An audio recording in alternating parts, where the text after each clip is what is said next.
Namaskar and a very warm welcome to another impactful edition with me, Impact Leaders with Simply Suparnaa. I have a very inspiring personality here with me today, but before I actually bring her onto your screens, I'd like to start by giving my obeisance to the higher power. Shakti has held me in good stead, and I'll start with the Saraswati Vandana.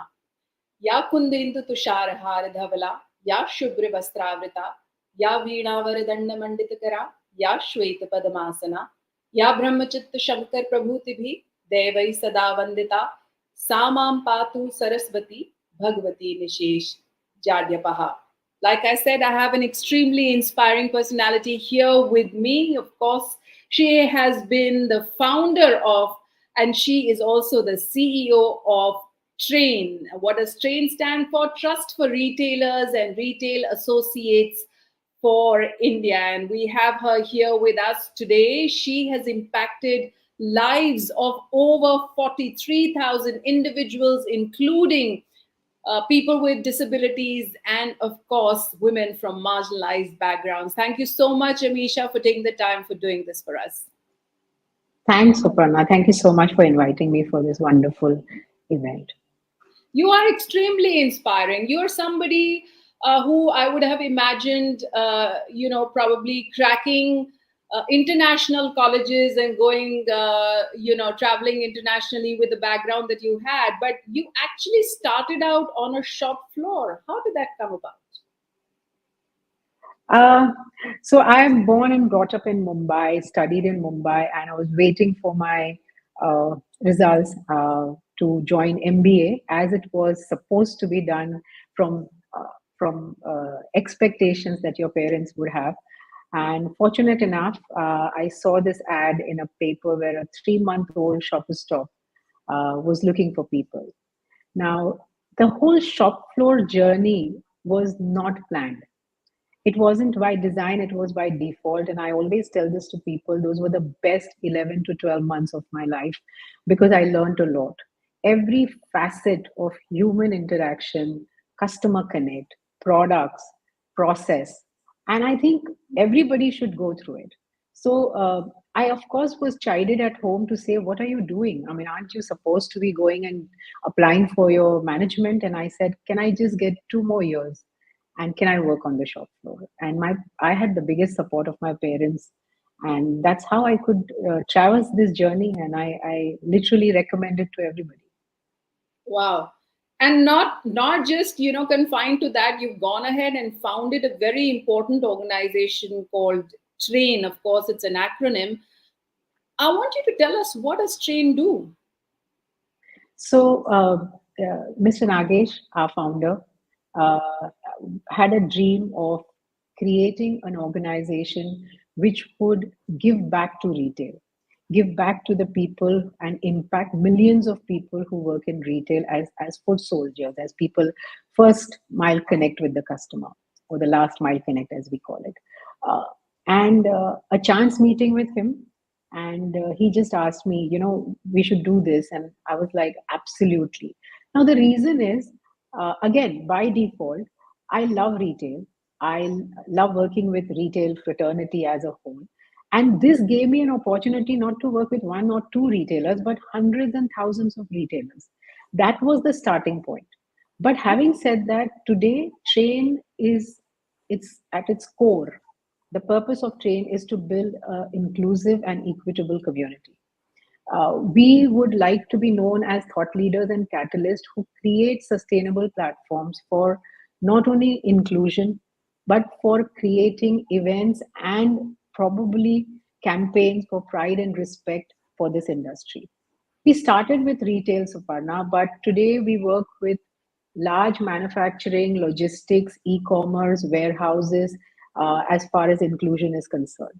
So, though our name says Trust for Retailers and Retail Associates of India, today through our inclusion program, we are actually impacting and working with a large number of recruiters who hire our persons with disability and our young women. Oh, wow. So basically, TRRAIN is focusing on employability of women from marginalized backgrounds and with people with disabilities. Is that correct in my understanding? Yes. Yes, so we have two programs. We have Punk, which is empowering persons with disability by giving them relevant skills and then placing them in relevant job opportunities, because not all jobs would fit all sorts of disabilities. And So I we've think done this a role mapping. was recognized by the SABERA jury, and they were very impressed with the kind of work TRRAIN was doing, because still, I remember this was a few years back wherein the SABERA jury acknowledged you, but even till date, I don't see very many organizations that are actually working in the sphere of making people with disabilities employable. And like our conversation offline, I think it's sometimes when people have personal triggers is a time where there is a passion involved in doing something like this. But here we have an Ameesha Prabhu who wanted to do something in the retail industry, and she's focusing on also people with disabilities. How did Was there a trigger for you to start this as well, Monk Project? So when we were looking at inclusion, we saw two or three areas that we could create impact. We also know that retail requires a large amount of manpower, and retail was growing about 13 years back. Retail was growing at a completely super fast pace, and they required people. And we were looking at workforces that could actually be part of the inclusiveness that we speak about. And that's when persons with disability came to our mind. Mr. Nagesh and myself, we both looked at it to say, why not? Retail has a low entry barrier. We also know that retail is a very protective, safe environment, has very strict regulated working hours. And if we could work with, at that time, we knew quite a few retail CEOs and I would say supporters who said, go ahead, pilot this and we will support you. And that meant a lot, because when you try doing something new which you've never done before, then you're always worried whether you will be able to do justice to it, not about success or failure. And that's when we started with 22 youth, uh, people with locomotor disabilities in Hyderabad. And we had the support of Inorbit Mall, Hypercity, and various such retailers like McDonald's, etc. And we mapped all the roles that exist in the retail scenario. 39 roles could have been done by persons with disability without any assistance, without losing out on productivity. And we said, okay, this is great, let's start. And I still remember we had mobilized 22 youths from Hyderabad and the neighboring areas, and all of them got placed. And it was a very small start, but then we realized that this is so impactful, because 6 years later, when we did an impact report, we realized that the impact that you create when you give one opportunity to a person with disability, you're actually taking his entire family from one particular stage to the another, not only from an economic or financial freedom perspective, but from a behavioral and status perspective, it completely changes in the industry. So that Yeah. was the start, and I think, I mean, I think today we've impacted more than 30,000 persons with disability, and each story is unique. Each story is unique. So, what I'm hearing from you is that while the retail industry is actually open to employing people with disabilities, it's the lack of training of people with disabilities who need to be employable. Is that what it is? And there is a lack of organizations who are committed to this. Awareness is the biggest issue. Today, if you can be an advocate, or you can create enough and more advocacy and awareness, and demonstrate that it is not difficult, it is not a project to hire a person with disability. It is not something that you have to mull over it and feel completely scared. And that's what we hear, and rightly so, because you need to. The worry is, would I need to make a lot of changes in my infrastructure? Would I need to hire a lot more people? If I'm hiring speech and hearing impaired youth, then would I need to hire a sign language interpreter? And that's where sensitization workshops, that everybody, there are a lot of agencies who conduct these workshops, is very important. That, and the fact that you have a very robust DEI policy, a diversity, equitable, inclusion policy, also today helps us, because whether you call it, I mean, some years back, I know a lot of discussion used to happen, and I'm being as candid that it's a tick mark exercise. Correct. Today, I actually see, and I work with, my team works with a lot of people who have taken this up very, very, I would say, passionately, and they go out of their way to make sure that they are hiring persons with disability, and making sure that there are job roles which are only created for them, and they will not replace it with a non-disabled person. So they actually internally have, I would use the word, fights, so that they can make that happen. You're absolutely right, because I also sometimes, have had these conversations, but at the other end of the spectrum, I've seen Sagita Robinsons of the world. She has joined the Yeah. film, the cinemas in terms of entertainment for people with disabilities, for speech and hearing impairment, and how she's actually tried to create change and also impacted policies. But that was also from a very personal trigger. But at the same time, I think I've also seen organizations, and I don't shy away from sharing that, like the Lemon Tree Hotels, who have actually employed people with disabilities. And they say that this is not a favor that we're doing to anybody, because it Correct. makes as Absolutely. much business sense to us as, they feel that, of course, from a perspective of how they look, it matters in terms of a brand perception, but also in terms of the output. It's better for their profit. It's not like that you're giving out a dole to somebody. No, absolutely not. In fact, one of the studies that we did shows that persons with disability are 1.3%. So that is, let's say, if more productive than a non-disabled youth. We've done that completely time motion study in terms of productivity, and demonstrated that. And if you give them an opportunity, if you give them the right job role, they are sometimes higher on productivity, great for brand image. I mean, if I have to convince somebody and say that, even if you look at the commercial aspects of it, great for brand image and amazing for customer empathy. I can cite an example where we had somebody come to us and said that I go in Bangalore, I go to a particular hypermarket in Whitefield, and I don't go to the hypermarket near my house, though it's the same branch, because I love the cashier there. It's 8:30 in the evening. He cannot speak or hear, but he has a smile on his face. And I love the fact that I can go and shop there.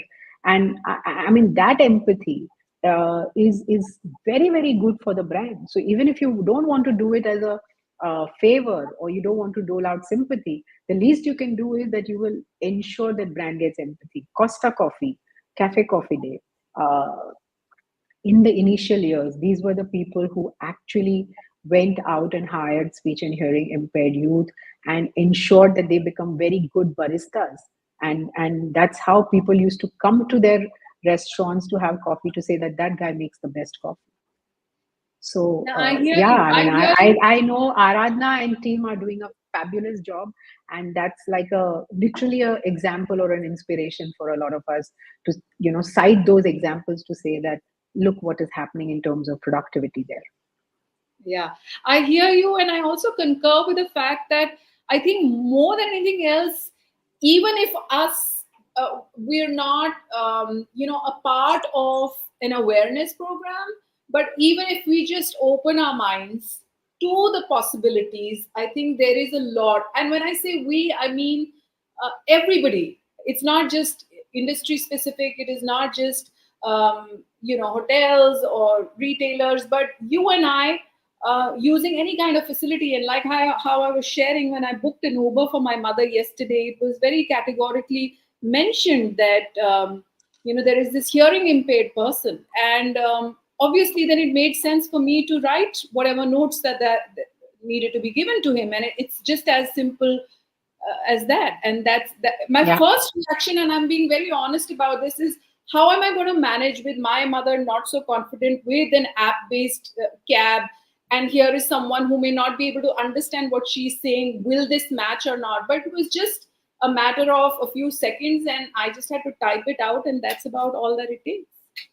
Yeah, absolutely. And if you see this, With Uber, you see this now with Zomato.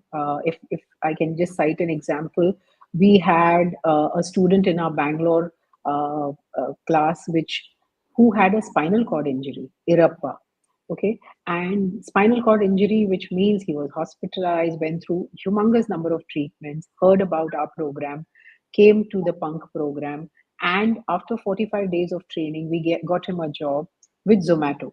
Now, Zomato and Neomotion has created a wheelchair which is very suitable for people with spinal cord injury, etc. And together, Train, Zomato, and Neomotion actually made it happen for Irappa. And today he earns around 15 to 20,000 rupees a month, depending on his delivery orders.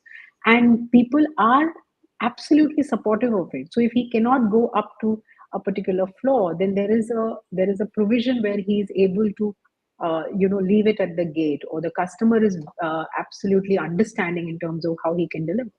And such jobs or such roles actually motivate us to work very closely with people like Zomato, Amazon, Reliance of the world, where they are creating a platform where we can actually have more and more people with disability working.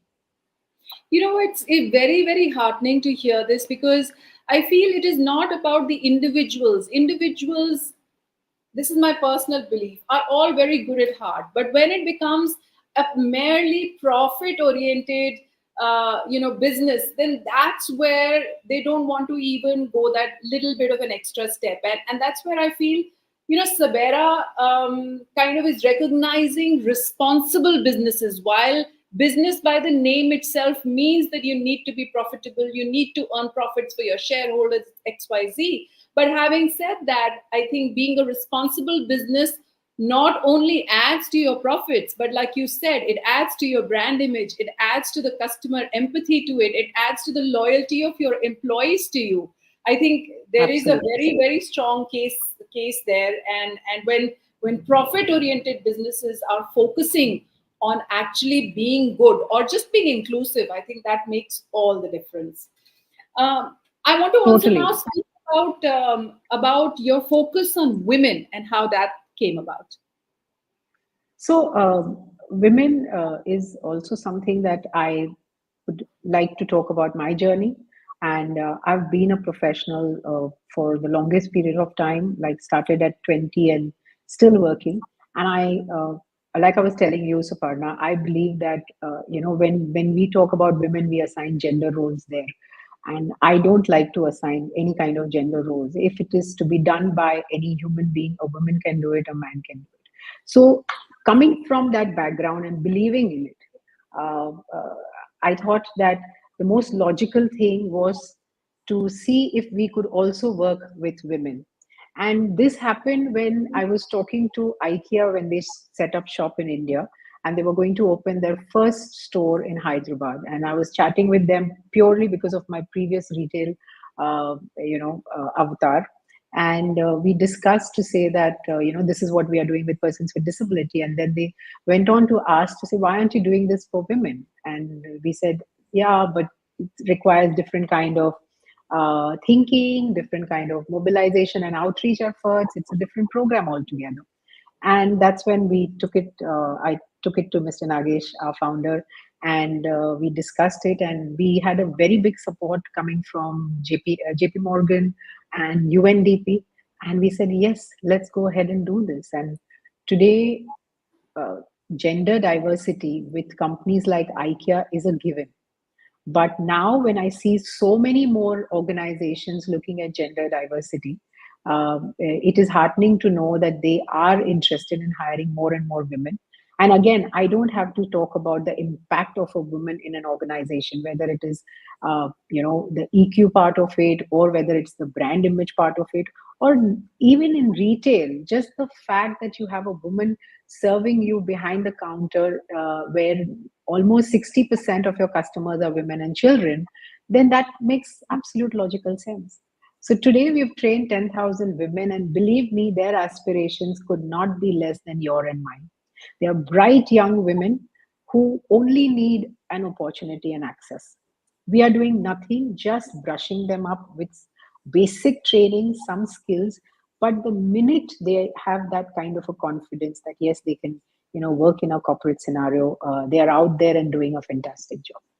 And I can say TRRAIN is walking the talk because all the girls that the team has interacted with are women, of course. There's Ritika, Yes, there's Vanshika, there's Ekta, who's helping us conduct this interview as well. So, and I yeah, think I speak that from my perspective as well with SABERA. We have a lot of women who are work from home mothers, because a lot of times when you get married and have children, you have to be there for your young kids, and somehow the other, in a corporate scenario, you need to be present in the real estate that the corporation is in.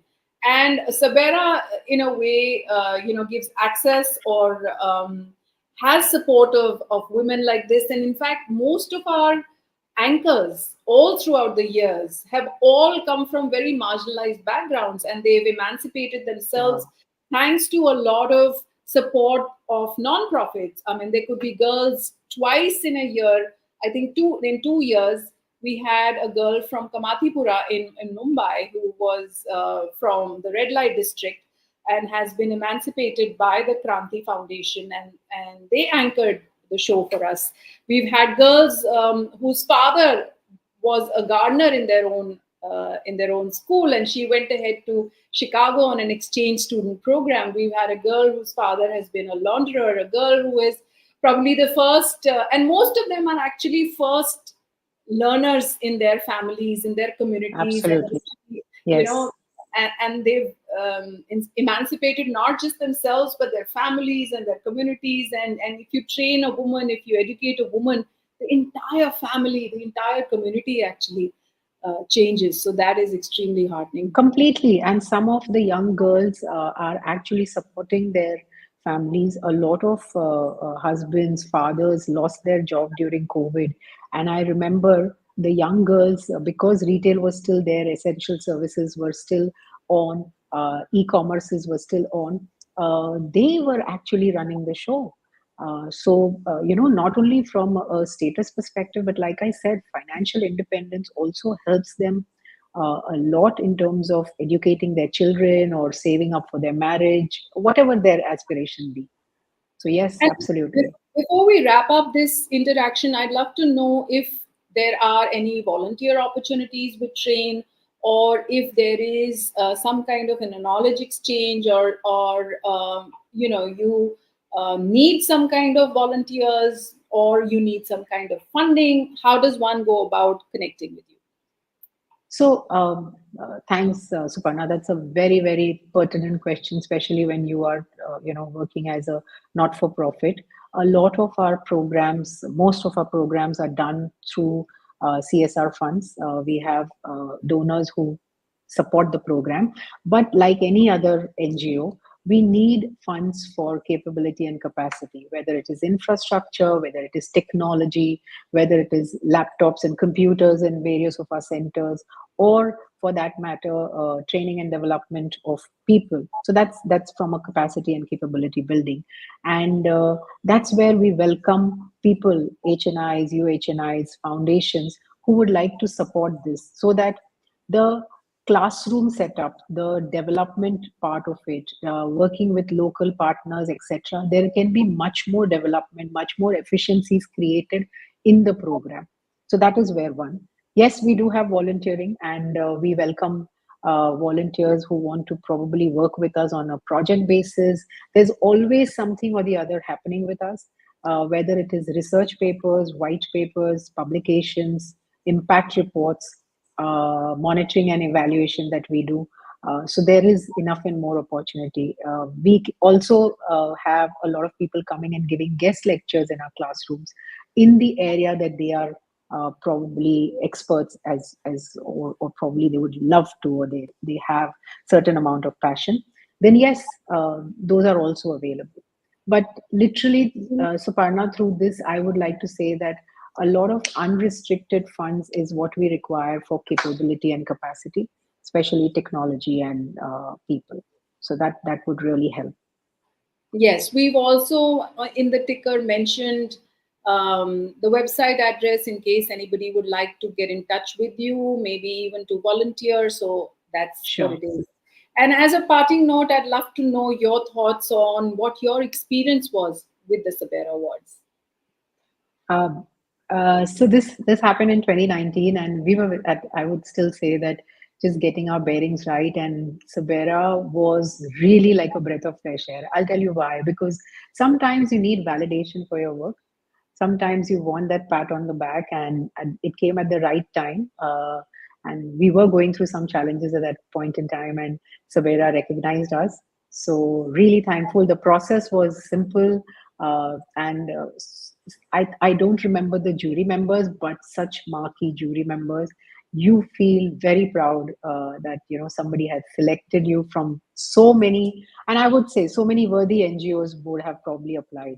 Yeah, so And that like was great. I told you, my memory doesn't fail me, and I know for a fact that there wasn't anyone really like TRRAIN who was doing the kind of work, and probably very little, like we mentioned, probably NCPDP with Arban Ali at its helm are Yeah, doing some amount of work, but we need more, I guess, and more capacity building, agencies or consultancies for that matter to get that.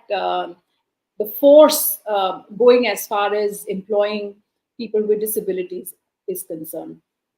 I think yeah. that's a project that won you the Sabera Trophy, Punk. I also want a parting statement. The this whole 40,000 journey, the last 13 years, wouldn't have been possible without the team believing in this. Okay, and at various points in time, we've had people joining us, people leaving us, but I seriously feel that the people who've stayed with us, our team, has been so dedicated, and the ground team, this operations team, has put in a lot of effort. So I would say don't shy away from joining a not for profit.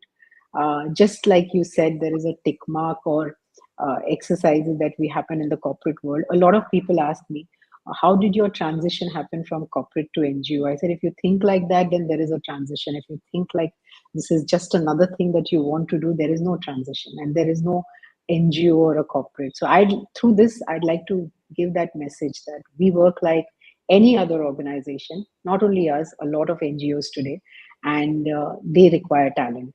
All of us require the right talent to execute these large scale projects in various areas. Thank you so much, Ameesha, for taking the time for doing this Thanks. for us. Thank you so much. Thank And you. we hope to see more of your work through the Sabera platform as well. Thanks, Take care. Suparna. Thank you for inviting us. Thank you. Thank you.